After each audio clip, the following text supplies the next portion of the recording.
nós sabemos que o Senhor pode verdadeiramente muito, muito mais. Mais. Hoje nós vamos dar o primeiro passo. O primeiro passo no estudo das bem-aventuranças. Na semana passada eu falei uma frase para você: não se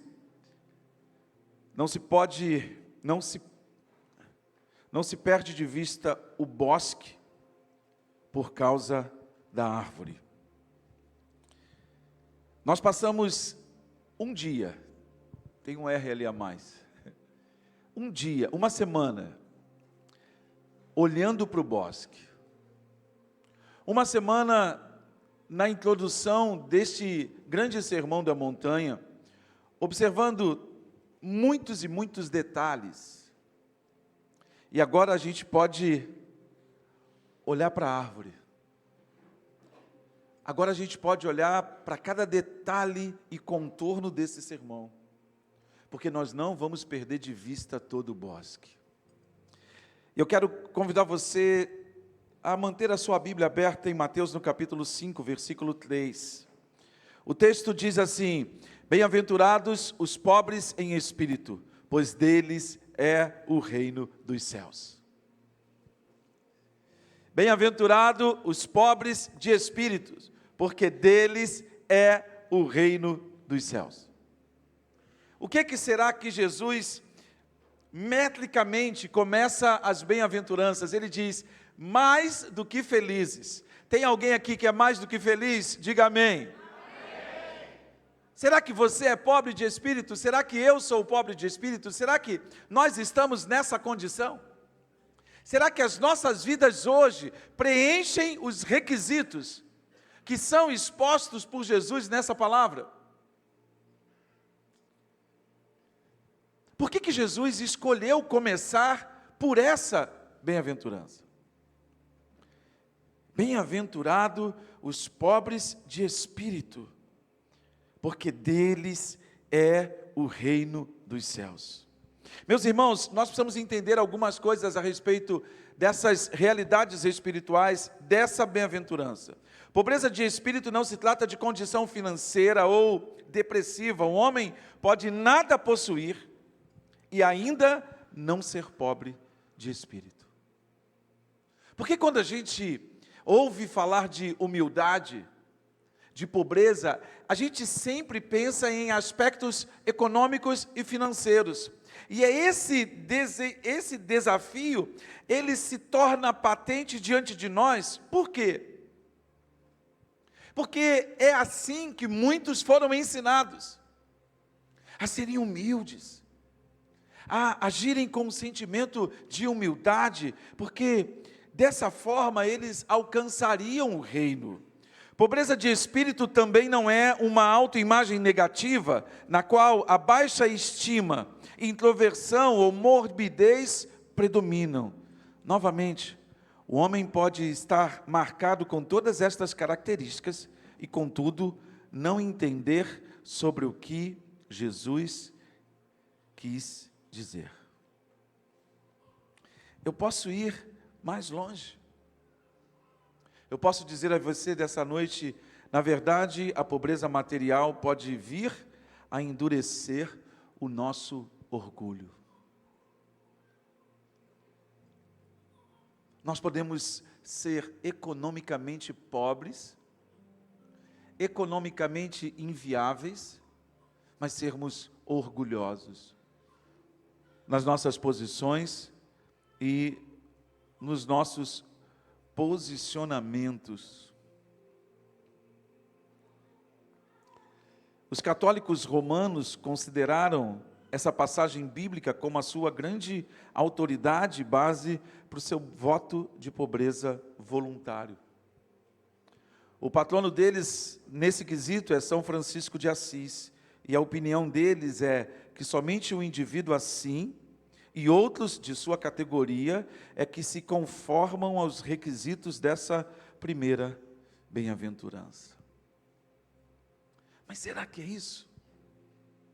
Será que essa pobreza de espírito está intimamente relacionada com aspectos econômicos?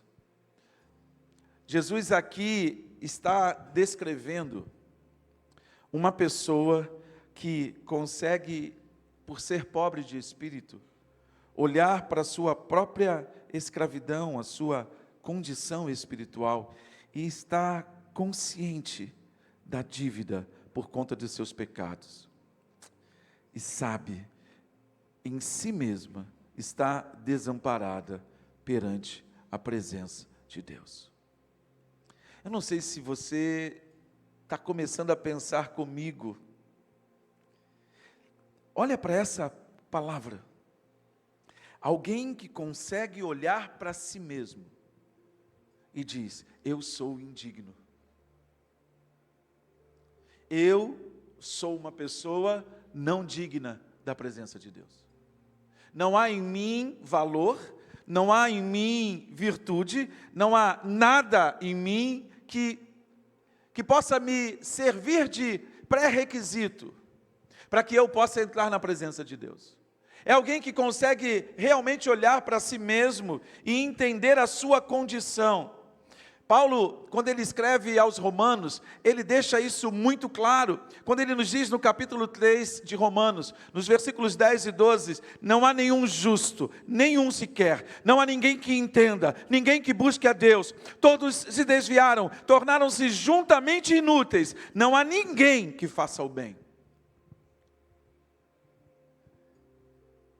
Não há nenhum sequer. Essa palavra é dura, não é? Essa palavra é contundente. Ela diz que eu e você, nós nos desviamos. Ela fala que eu e você não podemos entender. E é realidade. O homem natural não discerne as coisas do Espírito.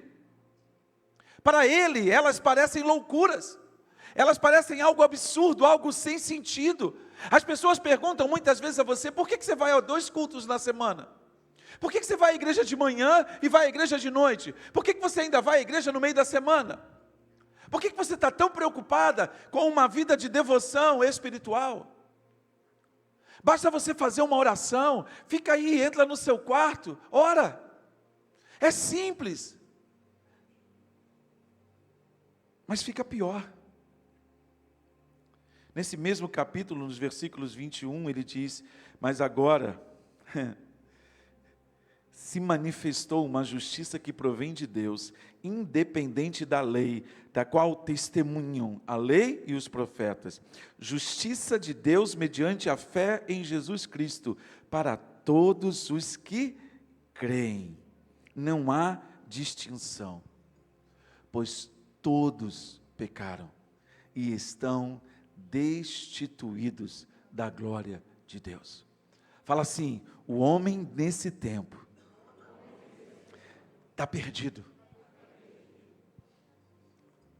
É aí que você começa a perceber que tem alguma coisa que não se encaixa. Isaías 64, versículo 6, pois todos nós nos tornamos como alguém cerimonialmente impuro, como um leproso, e todas as nossas obras de justiça são como trapos imundos. Sabe o que isso significa? É que todo o bem que eu faço baseado em mim mesmo é trapo de imundícia. Sabe o que isso significa? Que se eu pegar todo o meu dinheiro e entregar aos pobres, mas se eu não tiver em mim um amor genuíno pelo eterno, é trapo de imundícia. Se eu fizer boas obras, mas o meu relacionamento com Deus está partido, é trapo de imundícia. Mas como assim? Eu estou beneficiando pessoas, estou transferindo recursos para pessoas necessitadas. Vocês lembram quando a gente estava olhando para o bosque inteiro? Que não é aquilo que nós fazemos, mas é aquilo que nos tornamos. Portanto, não é o que você faz, é quem você é no seu relacionamento com Deus. É como você é encontrado. É como você está posicionado. Ele diz: todos nós murchamos e apodrecemos como uma folha, e a nossa maldade,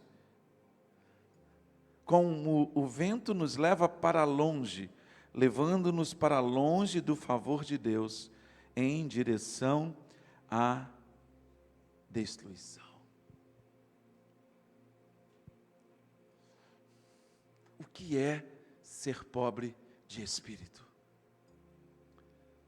Você já cantou nessa noite a respeito dessa realidade.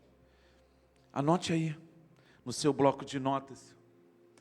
Pobre de espírito é aquele que reconhece em sua vida que só há uma saída.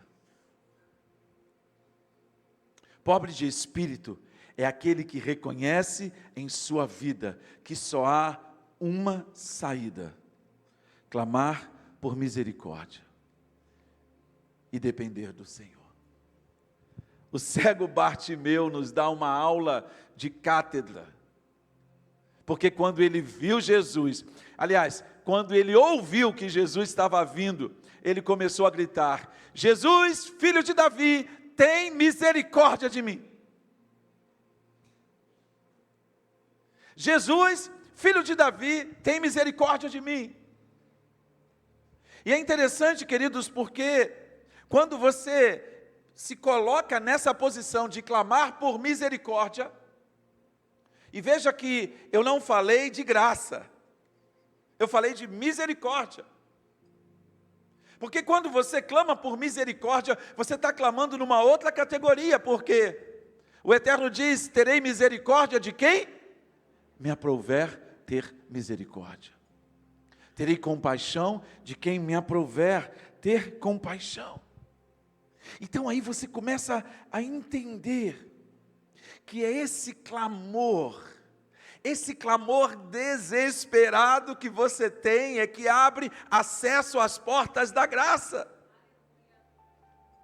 Porque quando você clama por Jesus, quando você clama pela visitação de Jesus na sua vida, você reconhece que é pecador, você reconhece as suas misérias, você reconhece as angústias da sua vida. E aí você reconhece e você se humilha diante de Deus. Você assume aquilo que Deus já sabe. É quando você assume aquilo que já é uma verdade exposta diante de Deus, porque as nossas vidas estão desenroladas diante dele como um rolo, está aberto. Ele olha tudo. E aí é que você começa a entender que ricos podem ser pobres de espírito, pobres podem não ser pobres em seu espírito. Não é sobre renúncia material. Não é sobre dinheiro. É sobre dependência. É sobre alguém que se coloca incondicionalmente nas mãos do Senhor. Queridos, como eu vou falar sobre isso essa semana. Como nós estamos gastando os nossos recursos para aprendermos a sermos independentes. Tem gente aí gastando fortunas, 10, 15 mil em congressos, em seminários, para aprender a ser alguém resiliente, alguém que não desiste, alguém que confia na sua capacidade, alguém que acredita piamente que vai vencer. Mas você já atentou para aquilo que o Eterno diz em Romanos? No capítulo 8, ele diz assim: mas em todas essas coisas, somos mais do que vencedores. Você já atentou para aquilo que Paulo diz na sua segunda carta aos Coríntios, no capítulo 2? Quando ele diz que Deus nos conduz em triunfo.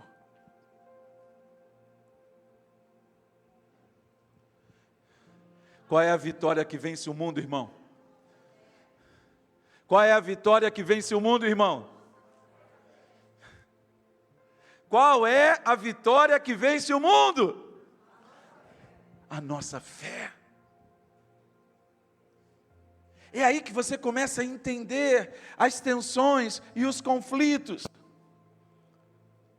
Você quer ver um exemplo de alguém que não foi pobre de espírito?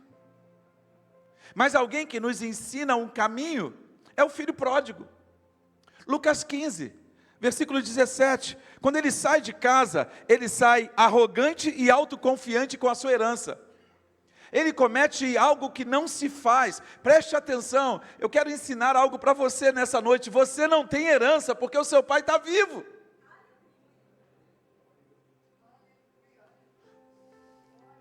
Eu não sei se você é filho de um homem rico, mas deixa eu dizer para você, quem é rico é o seu pai, não é você. Porque você ainda não fez por onde. Você ainda não produziu, você ainda não trabalhou. E aí você vê pessoas que estão a vida inteira esperando o dia que vai vender aquela casa. E aí tem uma casa lá de 10 milhões, de 15 milhões, de 20 milhões. Aí ficam lá os 5 herdeiros. Não, vai vender. E passa um mês, passam 2 meses, passam 3 meses, passam 4 meses, passam 5 anos e a casa não. Mas eles estão esperando a herança. Aquele filho, ele chegou para o pai e disse: pai, me dá a minha parte da herança. E arrogantemente saiu. E começou a gastar, por quê? Como ele não fez absolutamente nada para ganhar a herança, para ganhar aquele recurso, ele não aprendeu a economia do reino. E por não ter aprendido a economia do reino, ele gastou dissolutamente. Ele não poupou, ele não guardou dinheiro para o dia mau, ele não investiu recursos para um tempo da escassez. Ele viveu dissolutamente. Qual foi a sua queda? Ele completamente arruinado e falido. O que ele foi fazer? Como judeu? Ele foi cuidar de porcos. Jesus é muito criterioso no detalhe dessa parábola, porque ele, sendo judeu, jamais poderia se relacionar com porcos. Porcos são animais imundos para os judeus. E ele não somente foi trabalhar com porcos, mas ele chegou ao ponto mais degradante. Por quê? Porque ele desejou comer a comida que os porcos comiam. Então alguém que estava no topo, agora estava na lama. E isso fez com que ele caísse em si. O que ele fez? Ele lembrou de quem era o pai dele.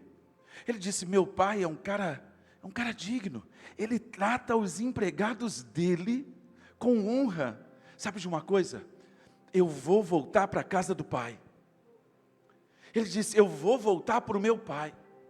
E vou chegar lá e vou dizer para o meu pai: pai, eu pequei contra ti. Não sou digno mais de ser chamado como seu filho. Trata-me como um dos teus funcionários. Ele voltou para casa para trabalhar com os funcionários. Deixa eu dizer uma coisa para você. Deus hoje está chamando você de volta para casa. Deus hoje está chamando você, porque Ele vai te dar um anel, Ele vai te dar uma sandália, e Ele vai te dar uma capa. Ele vai restaurar coisas que estão perdidas na sua vida. E qual foi o retorno dele? Humilde, esvaziados e de mãos vazias. Humilde, esvaziado e de mãos vazias. Essas são as condições básicas para você entrar nessa bem-aventurança. Para você entrar nesse lugar, para você realmente... Está conseguindo ler, não? Você que está aí atrás, está conseguindo ler?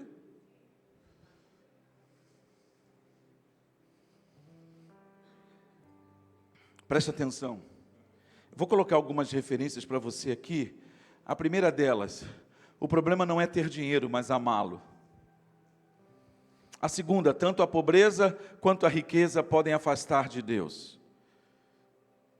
Filipenses mostra que Paulo aprendeu a viver tanto na abundância como na escassez. As pessoas gostam muito do versículo 13, posso todas as coisas naquele que me fortalece, mas elas não aprendem com esse texto. Elas citam esse texto de pretexto. Por quê? Porque ele diz: eu aprendi a conviver tanto na abundância como na escassez. Como eu aprendi a viver na abundância e na escassez, eu posso todas as coisas.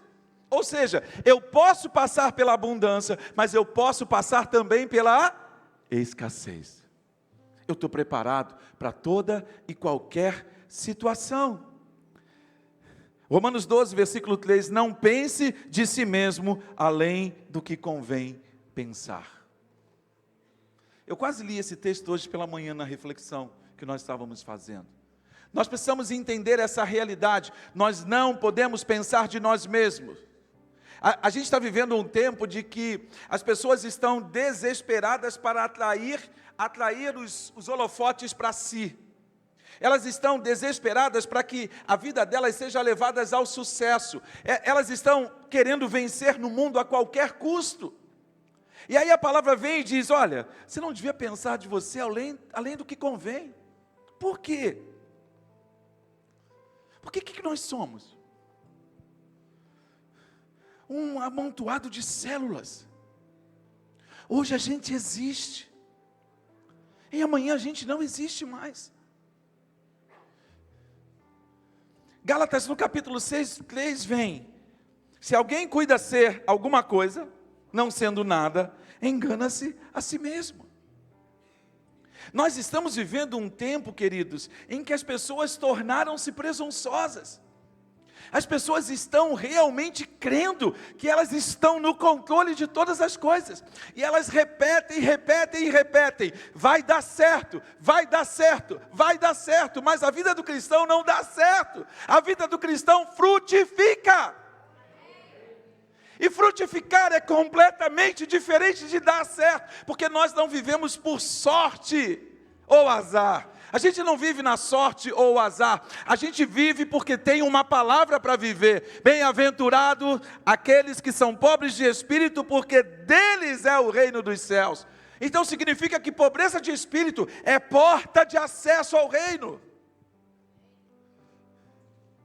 Se eu não sou pobre de espírito, eu não vou entrar no reino. Eu não vou me assentar à mesa, eu não tenho direito de sentar-me à mesa. Eu não posso ter uma refeição com o Senhor.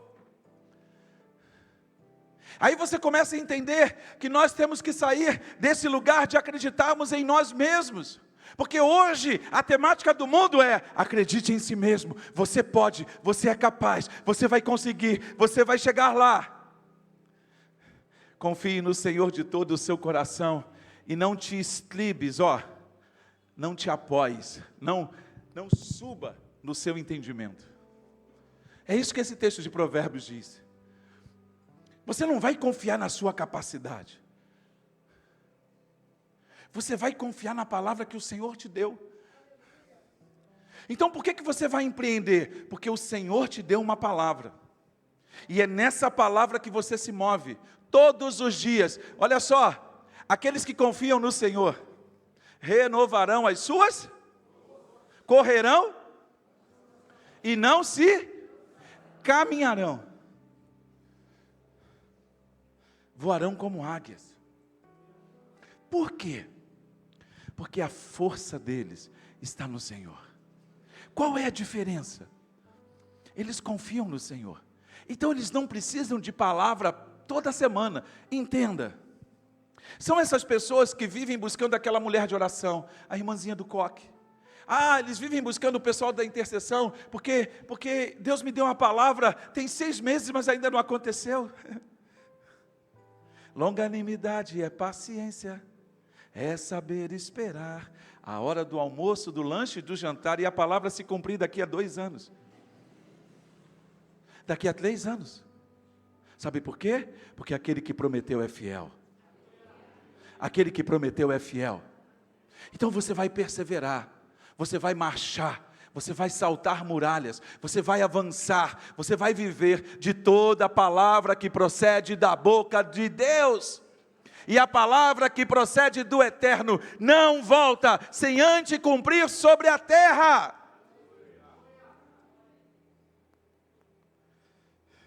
Preste atenção.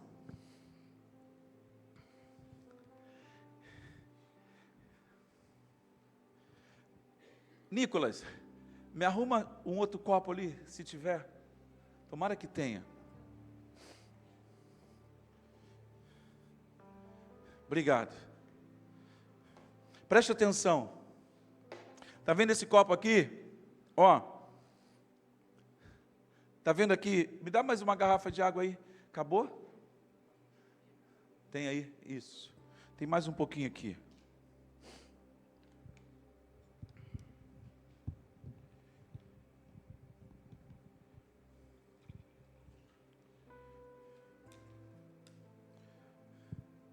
Olha, botei água demais, mas tudo bem.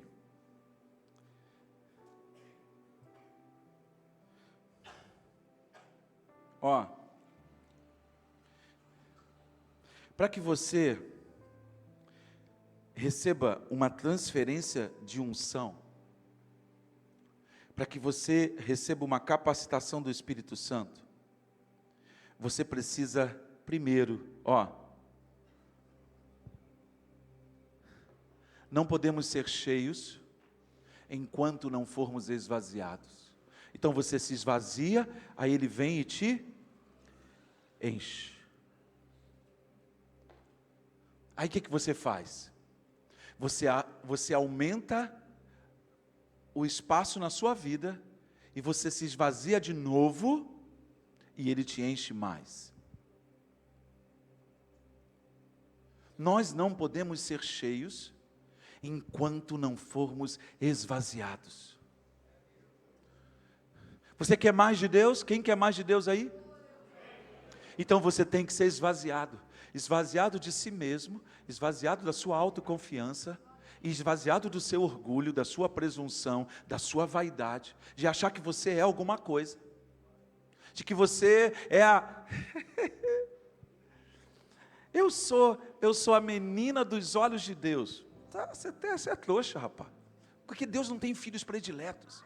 Deus trata todos igual, Ele trata todo mundo igual. Não pensa, só porque agora você pode pintar o seu cabelo de loura, você é alguma coisa. Porque aí você, não, agora eu vou mudar o meu look, e eu vou ficar, eu vou lá no como é que é o nome lá do negócio lá, da seringa. Eu vou fazer uma harmonização facial, para empoderar, aí eu vou ficar top. Você precisa se esvaziar. Porque se Deus, eu não estou dizendo, pelo amor de Deus, hein? Eu não estou falando contra a harmonização facial, não. Por favor. Desculpa. Não fica com raiva de mim, não. Não é disso que eu estou falando. Eu estou falando se você faz isso, porque acha que você vai se tornar poderosa. Você está buscando o empoderamento feminino. Se você é cristã, você não pode estar buscando empoderamento feminino, porque o Espírito Santo te empodera. Cuidado com essa história de que você pode ser feminista sendo cristã. Não pode. Não pode. Mas isso é outro assunto. Depois eu falo sobre isso. Não se pode encher de vinho novo um odre cujo conteúdo ainda não tenha sido despejado. Essa, pois, é uma das afirmativas que nos fazem recordar que existe uma espécie de esvaziamento antes que possa haver um enchimento. Vinho novo precisa ser colocado num odre novo.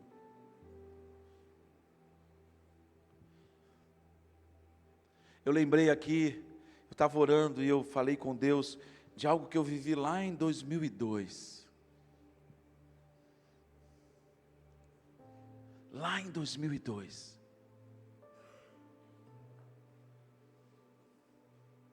Naquela época, as coisas eram muito difíceis aqui. Mas com toda dificuldade, eu não me esqueço disso. Eu fiz a minha primeira viagem para os Estados Unidos. Só que eu fiz essa viagem sozinho. A minha esposa não foi comigo.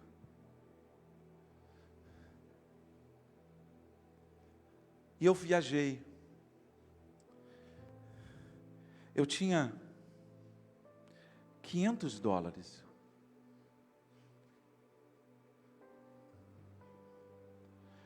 Eu lembro que os meus colegas pastores, todo mundo combinou de ir para a Disney. Aí um colega falou assim: Edson, você não vai não? Eu falei: eu não vou não. Ele: por que você não vai? Ué, porque eu não tenho dinheiro. Aí ele me deu o dinheiro para o ingresso. Mas por que eu estou colocando isso para você? Eu deixei a minha esposa em casa, com um bebê recém-nascido,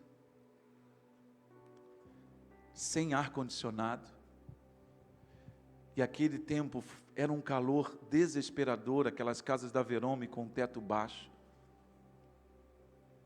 E eu estava aqui sentado e o Espírito Santo me fez lembrar que eu estava lá, mas a que preço? Qual foi o preço que aquela mulher pagou para que eu estivesse lá?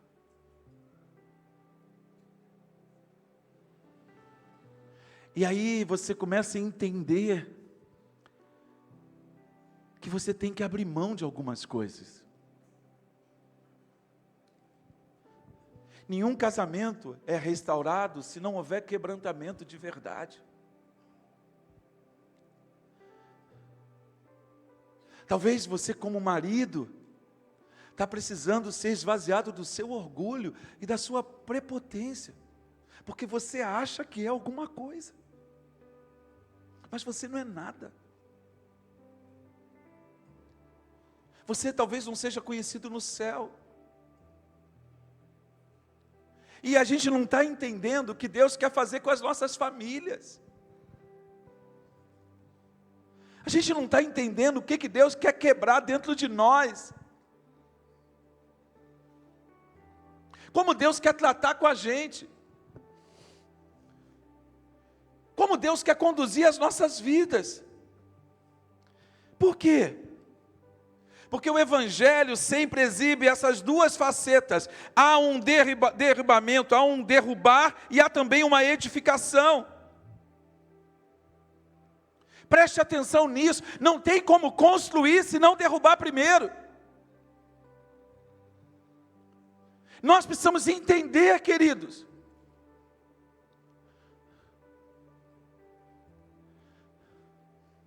Nós precisamos entender as realidades.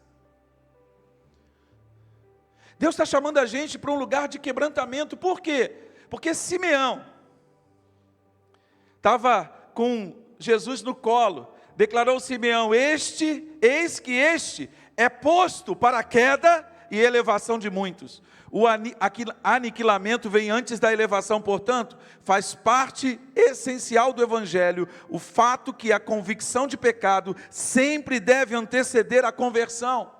Não há conversão genuína se não houver confissão de pecados. Esse evangelho barato que está sendo vendido, venha do jeito que você está e fique como você está, não é o evangelho de Jesus. O evangelho da graça preconiza arrependimento, confissão de pecados e mudança de vida. Não dá para ficar no mesmo lugar que nós estávamos sempre. É por isso que Deus precisa derramar o vinho novo. E aí você descobre que essa bem-aventurança está no monte.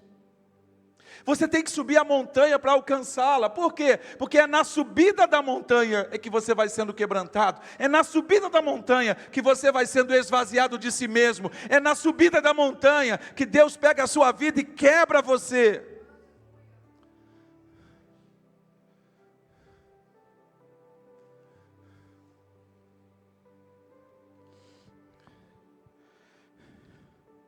É aí, meus irmãos, que a gente entende. Eis o monte que você precisa escalar, o elevado nível até onde você deve subir. É a primeira coisa que você precisa entender ao contemplar esse monte que lhe compete subir e que você não pode fazer tal coisa. É que você, por si mesmo, é totalmente incapaz da façanha.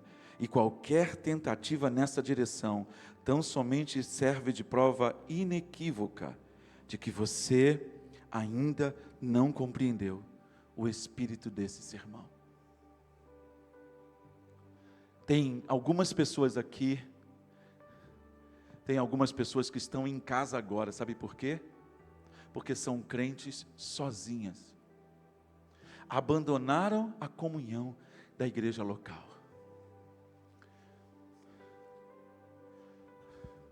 Você não pode ser cristão sozinho. Porque a essência da fé cristã é comunitária. A essência de ser cristão é que nós vamos andar juntos. Vamos andar juntos, em comunhão.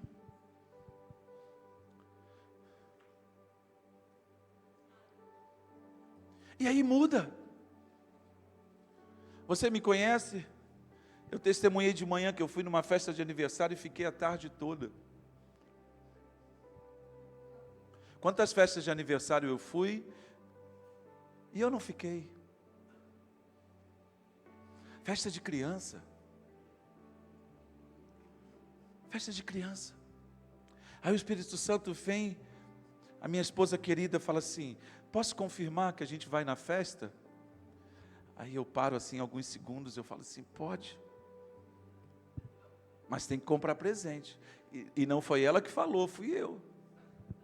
Porque toda a festa ela falava assim: tem que comprar presente. Eu falo de novo.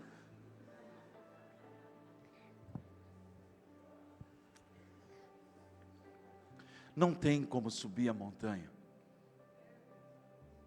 sem começar um processo de esvaziamento. Tem gente aqui que quer vencer, mas você quer vencer nessa terra. Você está buscando reconhecimento, você está buscando valorização. Eu sei que a gente vive muitos conflitos na vida. Eu sei que a gente passa por muitas dores, mas nós precisamos vencer, é ter o nosso nome lá no céu. Nós precisamos que o Senhor, Ele possa nos conhecer.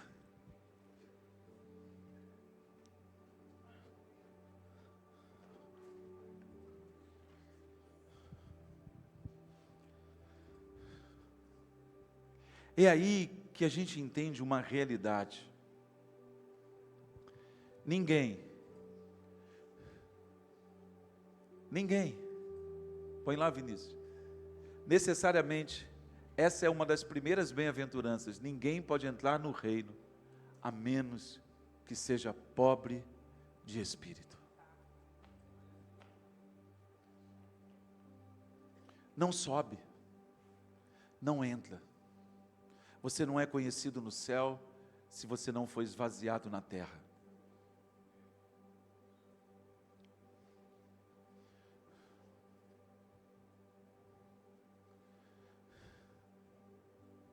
Eu olho para o Samuel, eu olho para esses meninos e meninas que estão aqui nessa reta. Eu levei, tem 10 anos, 15 anos que a gente começou a fazer jejum, não foi? Eu levei praticamente a minha vida inteira, sem ninguém falar de jejum comigo. Eu fui para o seminário sem nunca ter jejuado. Eu fui ordenado pastor sem nunca ter jejuado. Eu assumi o ministério pastoral numa igreja batista sem nunca ter jejuado.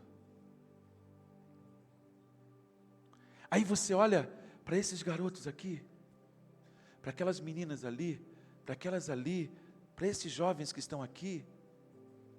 Eles têm 20, 17, 15, 12, 13. E eles estão jejuando. Ó, se não tiver, começa, pelo amor de Deus. Começa, porque a sua vida vai ser transformada. Quem quer um iPhone 17? Quer um iPhone 17? Vai lançar em setembro agora. Pede para Jesus. As pessoas não ensinam você. É isso que eu quero que vocês entendam. Pede para Jesus. Sabe por quê? Porque Jesus é galardoador. Ele ama dar presentes. A gente não ensina os nossos filhos a orar, a pedir a Deus aquilo que eles querem. Por quê? Porque é assim que a gente caminha na vida. Nós, como pais, ensinamos errado. Por quê? Porque a gente não ensina que não somos nós que provemos. A gente não ensina que não é na nossa força. E aí sabe como é que nós estamos em casa? Sabe como muitos homens estão aqui agora extremamente sobrecarregados, porque estão carregando um peso que não suportam. Por quê? Porque é dia dos namorados. E você não vai me levar para jantar? Aí ele já está desesperado porque o orçamento dele não comporta. Mas ele está sendo oprimido por uma validação social. Tem que levar para jantar. E aí como é que ele faz? Aí ele pega mais um empréstimo. Aí o dia que explodir, você quer separar. Mas vocês nunca sentaram juntos para discutir as finanças. Por quê? Porque você quer resolver a sua ferida lá de trás. Lá de trás. Quando você era pequenininha, que você não tinha, e agora você achou um marido e ele tem que te dar tudo. Não é assim. Não é isso. Eu estou falando marido pode ser o marido, pode ser a esposa, pode ser essa neurose que a gente vive com os filhos, de dar tudo, e a gente não entendeu, cara, que é menos, vai ser mais.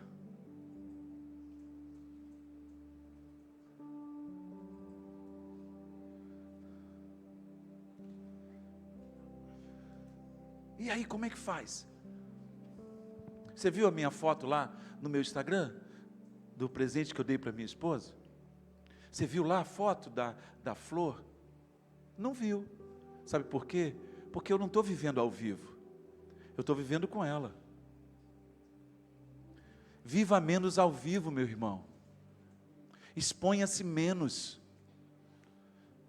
Seu marido te ama, mas ele não precisa dizer para todo mundo no mundo que ele te deu só uma margaridazinha, não. Que ele pegou ali no jardim.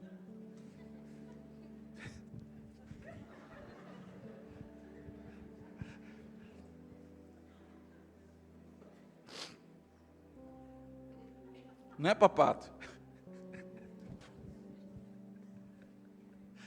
Cara,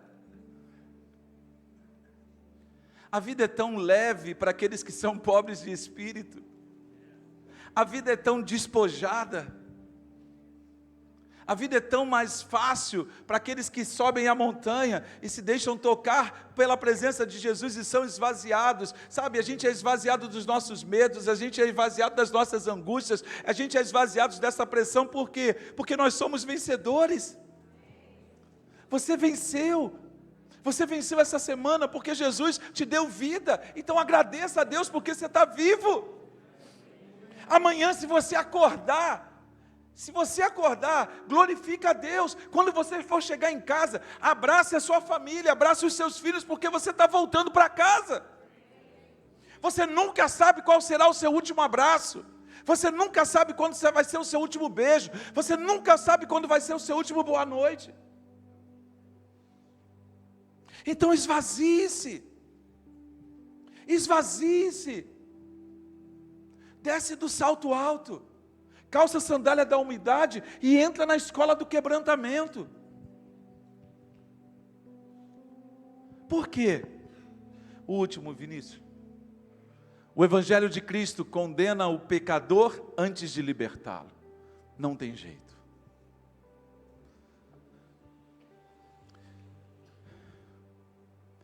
É isso que Jesus veio fazer. Ele morreu por nós. Ele morreu por mim. Ele morreu pelos meus netos que ainda vão nascer, mas eles precisarão reconhecê-lo como Senhor. Sabe o que é tê-lo como Senhor? Por isso que eu falei de manhã, eu falei para vocês tinham que ter vindo de manhã. Vocês iam entender quem dirige o carro da sua vida. E aí você começa a entender aonde está a chave do seu progresso? Como Deus vai fazer a sua vida avançar? é quando você entroniza-o como Senhor. É quando você coloca o controle, está em suas mãos. E aí você começa a andar governado. Somos nós que governamos? Não, é o Senhor quem governa por nós. É o Senhor quem exerce o governo por nós, porque o governo e a autoridade são dele. O governo e a autoridade são dele. Por isso que ele dá gargalhada quando ele olha para o que os caras estão fazendo no mundo. As pessoas que são da minha idade viram os ayatolás tomando o governo do Shah Reza Pahlavi lá em 1979. E aí a gente viveu até hoje para ver o que a gente está vendo. E aí você começa a entender aonde está Alexandre o Grande, aonde está Constantino, aonde está o Império Persa, aonde está o Império Assírio, aonde está o Império Babilônio, aonde está o Império Grego, aonde está o Império Romano. Aonde estão os impérios? Aí você vê que chega o Império Romano. E aí quando o Império Romano está no seu apogeu, depois de César Augusto, e é no tempo final de César Augusto, o que acontece?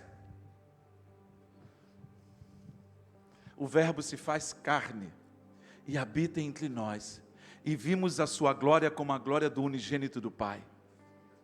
E aí o que diz? Jesus começa o seu ministério, e ele começa o versículo 4. Eu quase escrevi um pouquinho a respeito sobre isso essa semana. E aí ele começa o reino.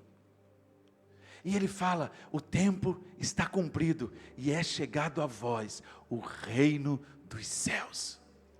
Ele é o rei de uma nova ordem no mundo. E ele deixa muito claro para os seus discípulos, o meu reino não é desse mundo.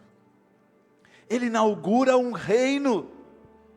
E aí ele diz, olha, as pessoas vão falar que ele está aqui, as pessoas vão falar que ele está acolá, eles vão falar que eles estão lá, mas ele diz, o reino de Deus está dentro de vocês. Por isso que a porta da pobreza de espírito, ela abre acesso para o reino de Deus. Que reino é esse? Paulo, quando escreve em Romanos no capítulo 5, ele diz, justificados pois pela fé, temos paz com Deus. É esse o reino, é esse lugar que a gente agora entra, é esse lugar que agora nós fazemos parte, é desse lugar que nós pertencemos, nós somos cidadãos desse reino. Por isso que a pobreza de espírito, esse esvaziamento precisa ser encontrado em nós. E aí a gente agora começa uma nova semana, onde a gente vai entender as consequências desse esvaziamento. Por que Jesus começa com essa bem-aventurança? Porque aqueles que terão fome e sede de justiça, só vão ser satisfeitos se forem pobres de espírito. Se forem quebrantados, se forem humildes, se forem esvaziados. Então ele diz, Arthur, você se buscar vai ter resposta. Se bater, a porta vai abrir. Se pedir, você vai receber. Por quê? Porque você foi feito pobre de espírito. Então agora você é um cidadão do reino. Você pode entrar, você pode sentar-se à mesa, você pode cear com Ele. Você pode ir a Ele, porque você está cansado, porque você está sobrecarregado. Aí Ele vai dizer, filho, senta aqui que eu vou te ensinar como você vai resolver esse seu relacionamento conjugal. Mas você tem que sentar com Ele.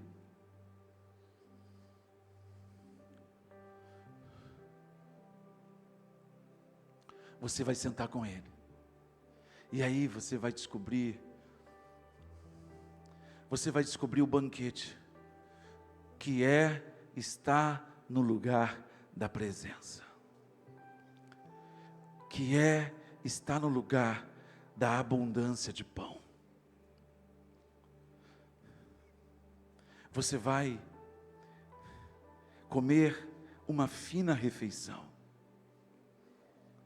Você vai sentar-se com Ele na mesa, e Ele vai te ensinar, Ele vai contar para você os segredos. Segredos. Segredos. Nós falamos essa semana, foi no aprofundamento que nós falamos sobre isso, da oração de Jesus, de Paulo, primeira oração, quando ele ora pelos cristãos de Éfeso, para trazer os sonhos de Deus para a terra. Ele diz: olha, Deus vai abençoar vocês com espírito de sabedoria e de revelação, para conhecer quem? Qual é a chave desse negócio? Qual é a chave desse mover? Para que é espírito de sabedoria e de revelação? Se você pegar lá o texto, você vai ver da grandeza desse grande poder para conosco. Então, peraí, Arthur, você é salvo? Sim ou não? Sim. O Espírito Santo está dentro de você? Então você precisa de sabedoria dada por Deus para conhecer o Espírito Santo, a grandeza desse poder que opera dentro de você.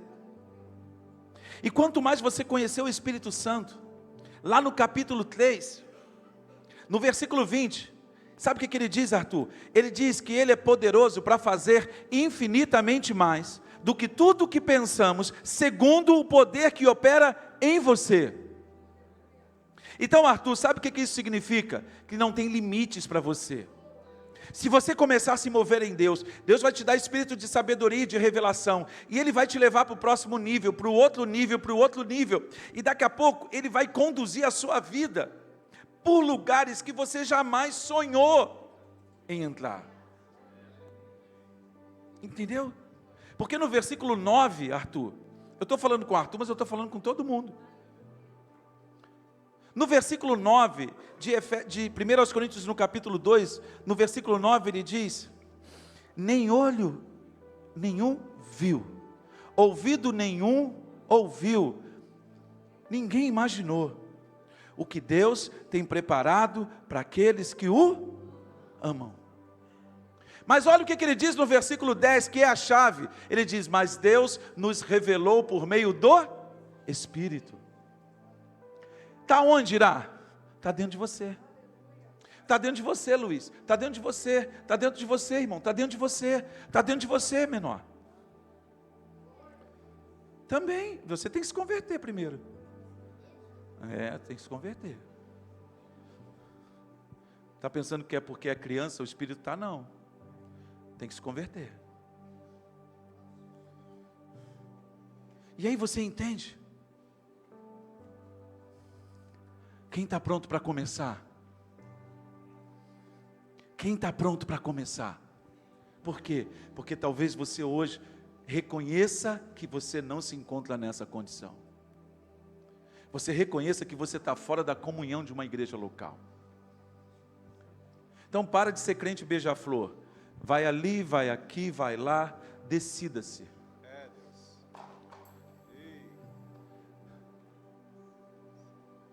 Decida-se. Quer ficar aqui? Vou ter a maior alegria de pastorear você, mas não vou te dar mole. Já vou te avisando. Mas não quer ficar aqui? Não tem problema. Eu te ajudo a achar um lugar para você ficar. Mas você precisa estar. Nenhum crente, cristão, discípulo de Jesus pode estar fora da comunhão de uma igreja local. E estar na comunhão da igreja local não significa estar no hall de membros. Significa estar em comunhão, estar alinhado. Se você está com o nome no hall de membros, mas não está alinhado, você não está em comunhão.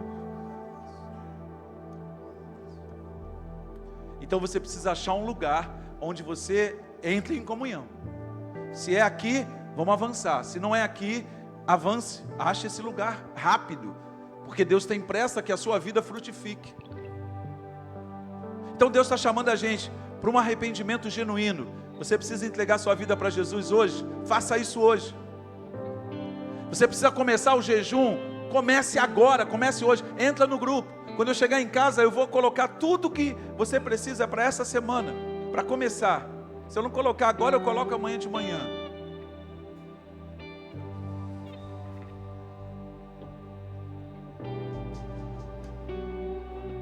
Você acha que seu pastor não gosta de você, né?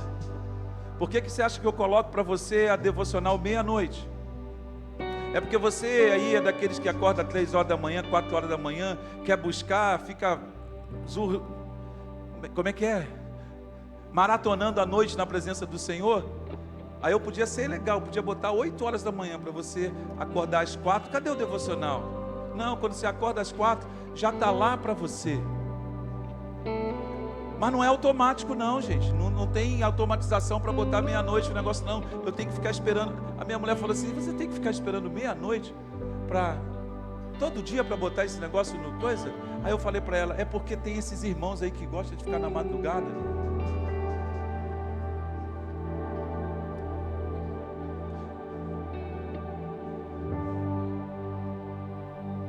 Eu queria ter mais gente assim, que gosta da madrugada, não é para ficar vendo série. Que o Senhor te repreenda em nome de Jesus. Esse pessoal que fica maratonando de madrugada e não está no jejum ainda, filho, o Senhor vai te dar uma surra em amor. Mas você tem que parar de ver série em nome de Jesus, porque você está sendo roubado de algo que não volta, que é tempo. Ponto, parei.